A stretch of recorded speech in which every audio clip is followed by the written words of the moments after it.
All new for 2017, Hyundai's Ioniq Electric is positioned as an affordable electric car, fitting in a niche between price and performance. But is it worth getting? Let's take a closer look.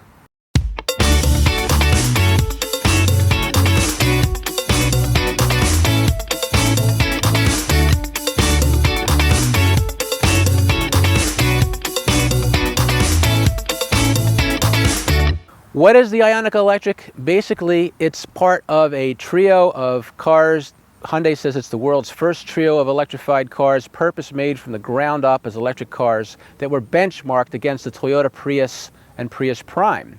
Now, there is a hybrid electric version, and there is a plug-in hybrid electric version. And while Hyundai was at it, they helped to defray their development costs. They basically, because they could, they developed a battery electric version as well. In doing so, they did things like delete the independent rear suspension and put in a more compact torsion beam rear suspension to enable space for the 28 kilowatt hour lithium polymer battery which resides under the rear seats. That 28 kilowatt hour battery is dwarfed by that of the 60 kilowatt hour Chevy Bolt EV and the new 40 kilowatt hour Nissan Leaf, which is expected to get a larger battery in 2019 as well. So some might wonder, well, what is Hyundai even thinking in doing this? Initially, the range estimates for this vehicle prior to its EPA certification were 110 miles, and ultimately, because it's so super efficient, it became a 124-mile range. That is by benefit of its being a 136 miles per gallon equivalent on the US EPA cycle, which is the most efficient car, bar none, sold in the United States. So this is its unique bragging rights. Who would be able to benefit from a car like this? Well, first of all, you have to live in California and select markets at this point. It is for somebody who can get by with its 124-mile range, which frankly is enough for some people. On the pro side of this equation is you're not carrying around as heavy of a battery that you may never use. So as per EV practice in the last several years, there's been a generation of early adopters that have grown up into the EV space, and they've learned that 100 miles range or so is enough, and that's what they need.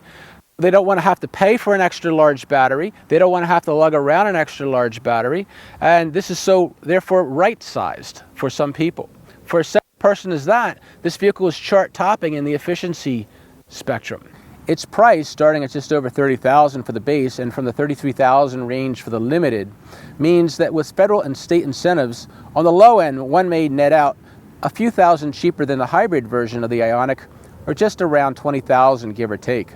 Also helping is a 36-month subscription lease deal, starting from $275 for the base model, $305 for the limited, and for the limited with an ultimate package, $365. This is a 36-month deal with $2,500 down, no security deposit required, and includes all taxes, titles, and fees. It's altogether meant to make the car more attractive for buyers who are wanting a vehicle that would be inexpensive just to own and operate. Hyundai includes with this unlimited mileage, a charging reimbursement, complimentary maintenance and wear items. Basically, this lets the car pencil out competitively and may make a lot of sense to avoid resale value issues and inevitable one-upmanship by new electric cars coming along, including the new Hyundai Kona, which may offer 200-mile range when it's released in the next couple of years. Style-wise, the Ioniq echoes the Prius in wheelbase and interior volume and overall design without looking weird. Like other electric cars in this space, the underhood is stylized to almost look like you have an engine. What you're looking at here is the powertrain consisting of a front-wheel drive electric motor that gives 118 horsepower and 218 pounds-feet of torque, available from 0 RPM, which is pretty peppy. It's, as things go, not as peppy as a Chevy Bolt EV, but more peppy than, say, a VW Golf. They've gone to SAE CCS, and it uses a J1772 standard plug. Recharging is a little bit over 4 hours on level 2.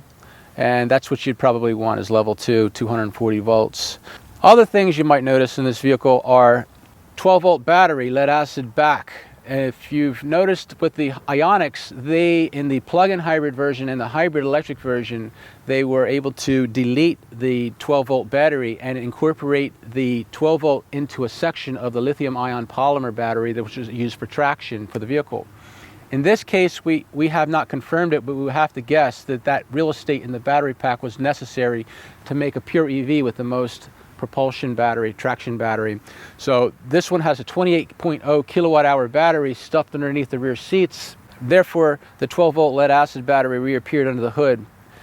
The Ioniq Electric is considered a liftback, which is a subtle distinction between that and a hatchback. It's really a little bit more than semantics, but the liftback has a slightly more horizontal rear hatch area. The rear cargo area is reasonably spacious. It's about, all told, 23.8 cubic feet, which is about roughly 3 cubic feet less than the hybrid model. But they've done a pretty decent job of packaging the 28 kilowatt hour battery underneath the seats. You do get 60/40 split fold down rear seats. For a reasonably large storage area, you do not get a spare tire. It's a space saver. You get an inflator kit instead, and all told, it's a reasonably open space. Rear space for the 5-passenger car is respectable. I'm about 6 feet tall with a 34-inch inseam, and if I lean all the way back in the seats, my head does bump into the rear headliner in this sloping rear. But otherwise, good leg room. I have myself a nice armrest that folds down in the middle with cup holders, and vents back here as well, cup holder in the door. Otherwise, pretty comfortable vehicle, all told.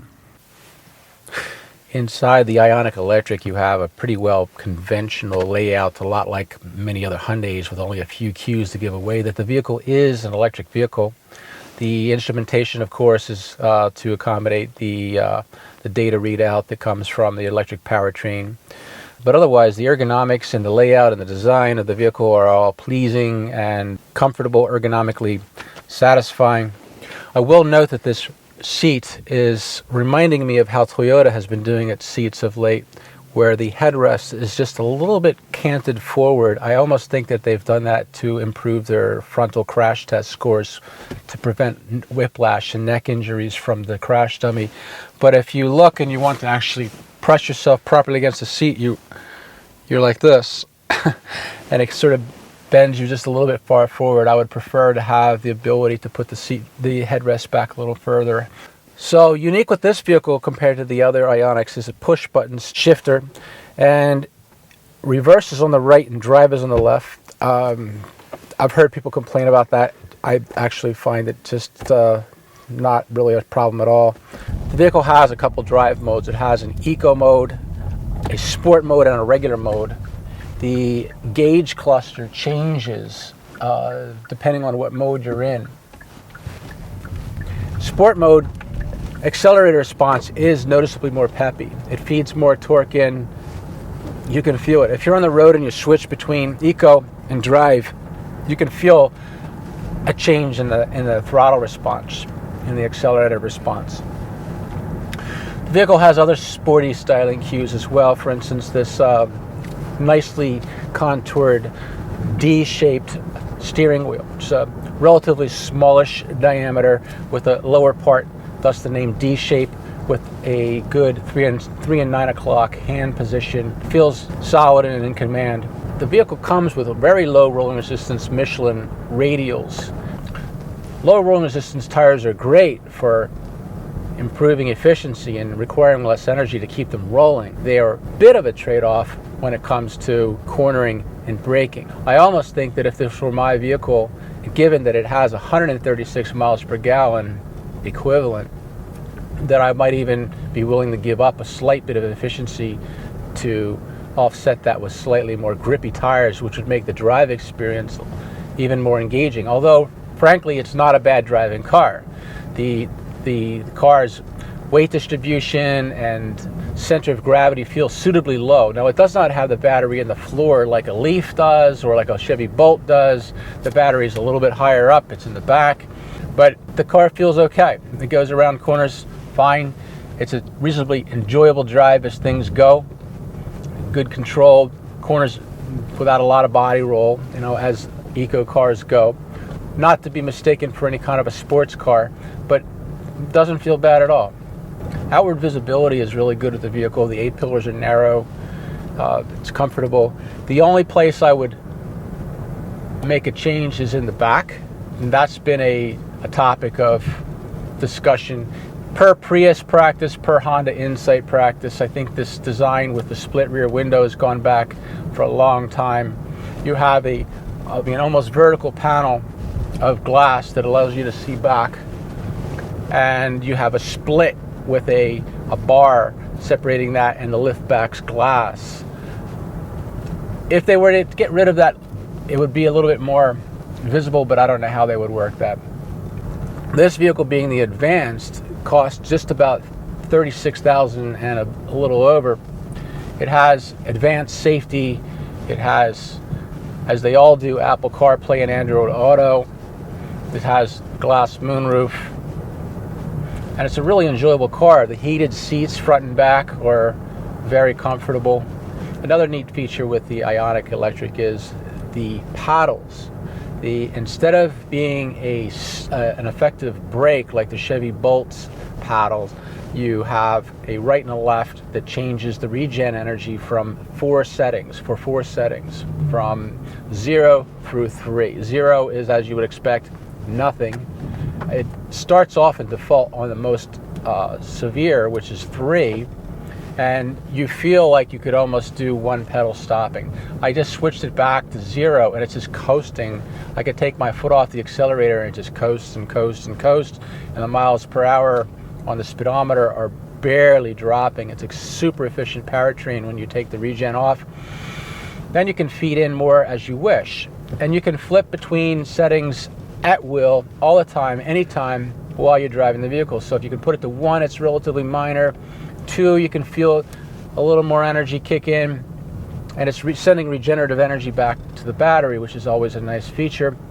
Put it on 3 and you can really feel the drag. It doesn't feel like you dropped the boat anchor. It's not as severe as, say, in a Chevy Bolt EV or a BMW i3, but it's got something there. It'll let the car slow down nearly to a stop, and somewhere around 5 miles per hour thereabout, it seems to let off, but it'll take you down close to a stop. At this stage of the game, Hyundai's Ioniq Electric is only available for sale in California and not in other states. Unlike the practice that Hyundai makes with some of its limited market cars, it is not even available for dealer special order in other states. Hyundai, when asked, says they don't really know when or if that may be, but we think it may be because the vehicle is being shown to us in Pennsylvania and people in other states as well. So this may just be an advanced move for the vehicle. The Ioniq Electric is a relatively enjoyable car, priced competitively and well put together. If looking for an EV in this category, it should definitely be on your list to check out.